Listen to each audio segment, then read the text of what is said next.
নির্বাচনী হালচাল জানাতে সাভার ও কুমিল্লা থেকে আছেন সহকর্মীরা। তানভীর খন্দকার, একটু জানাবেন যে কুমিল্লার আসনগুলোতে কোন আসনগুলোতে আসলে তীব্র প্রতিদ্বন্দ্বিতা হতে পারে, নির্বাচনী হালচাল কেমন, প্রচার প্রচারণা কেমন চলছে, সার্বিকভাবে নির্বাচনী পরিস্থিতি কেমন?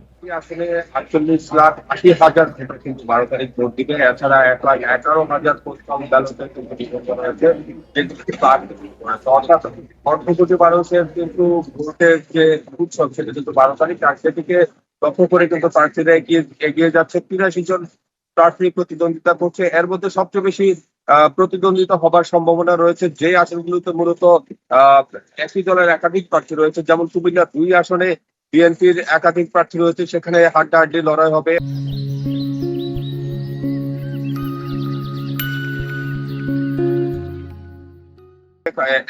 বিদ্রোহী সাথে বিএনপির প্রার্থী লড়াই হবে এবং একই সাথে সেখানে যেহেতু জামায়াত ঐক্যজোটের প্রার্থী রয়েছে তিনিও কিন্তু প্রতিদ্বন্দ্বিতা করবেন। অপরদিকে কুমিল্লা 7 আসনে চান্দিনা, সেখানে বিএনপির প্রার্থীর সাথে প্রতিদ্বন্দ্বিতা করবে বিদ্রোহী প্রার্থী এবং সেখানেও কিন্তু জামায়াত ঐক্যজোটের প্রার্থী রয়েছে, অর্থাৎ সেখানেও ত্রিমুখী লড়াই হবে। অপরদিকে আমরা দেখতে পেয়েছি যে কুমিল্লা সদর 6 আসনটি, সে আসনে কিন্তু জামায়াত বিএনপির মধ্যে প্রতিদ্বন্দ্বিতার যে সম্ভাবনা সেটি অত্যন্ত বেশি, কারণ এই জেলার কেন্দ্রটি দখলের জন্য দুই পক্ষই কিন্তু সরব রয়েছে। তারা কিন্তু প্রচার প্রচারণা সহ ইতিমধ্যে নির্বাচনী সকল কার্যক্রম কিন্তু গুছিয়ে নিয়েছে। তারা 12 তারিখের জন্য প্রস্তুত। অপরদিকে কুমিল্লা 11 আসন যেখান থেকে নির্বাচন করছেন জামায়াতের নায়েবে আমির আব্দুল্লাহ মোহাম্মদ তার প্রতিদ্বন্দ্বী বিএনপির কামরুল হুদা, তিনিও কিন্তু হাড্ডাহাড্ডি লড়াইয়ের জন্য প্রস্তুতি নিচ্ছেন। আর ইতিমধ্যে কিন্তু কুমিল্লা 4 আসনে যেটি এনসিপির নেতা হাসনাত আব্দুল্লাহর আসন, সেই আসনটিতে কিন্তু আইনি লড়াই। ধন্যবাদ তানভীর, সার্বিকভাবে কুমিল্লার আসনগুলো সম্পর্কে আমাদের জানানোর জন্য।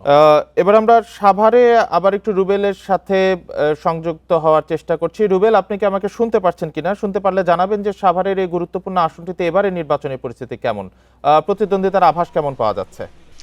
দেখুন, সাভার ঢাকা 19 সংসদীয় আসনে কিন্তু আমরা দেখতে পাচ্ছি যে নির্বাচনের দিন যতই ঘনিয়ে আসছে ততই কিন্তু প্রার্থীদের যে প্রচার প্রচারণার যে বিষয়টি সেটি কিন্তু ততই জমে উঠছে। এখানে বিএনপির পক্ষ থেকে ধানের শেষ প্রতীকে প্রতিদ্বন্দ্বিতা করছেন ডাক্তার দেওয়ান মোহাম্মদ সালাউদ্দিন বাবু। তিনি কিন্তু বিএনপির এর আগে তিনি কিন্তু একাধিকবার সংসদ সদস্য হয়েছিলেন এবং এখানে এবার যে জোটের যে প্রার্থী রয়েছে, জামাত সমর্থিত যে জোট রয়েছে, সেখানে কিন্তু আমরা দেখতে পেয়েছি এনসিপির যে প্রার্থী রয়েছে শাপলাকলি প্রতীকের দিলশানা পারুল, তিনিও কিন্তু সকাল থেকে মধ্যরাত পর্যন্ত নির্বাচনী মাঠ চষে বেড়াচ্ছেন। আমরা দেখতে পাচ্ছি যে প্রতিদিন সকাল থেকে প্রার্থীরা এই সাভার উপজেলার যে বিভিন্ন ইউনিয়ন রয়েছে, বিভিন্ন পাড়া মহল্লা রয়েছে, সেসব এলাকায় কিন্তু তারা ভাগ করে কিন্তু প্রতিদিন সকাল থেকে আমরা দেখতে পেয়েছি যে তারা ভোটারদের দ্বার প্রান্তে যাচ্ছেন, লিফলেট বিতরণ করছেন এবং তারা কিন্তু ভোট চাচ্ছেন এবং উন্নয়নের যে বার্তাগুলো রয়েছে সেগুলো কিন্তু ভোটারদের মাঝে কিন্তু তারা পৌঁছে দিচ্ছেন। শুধু যে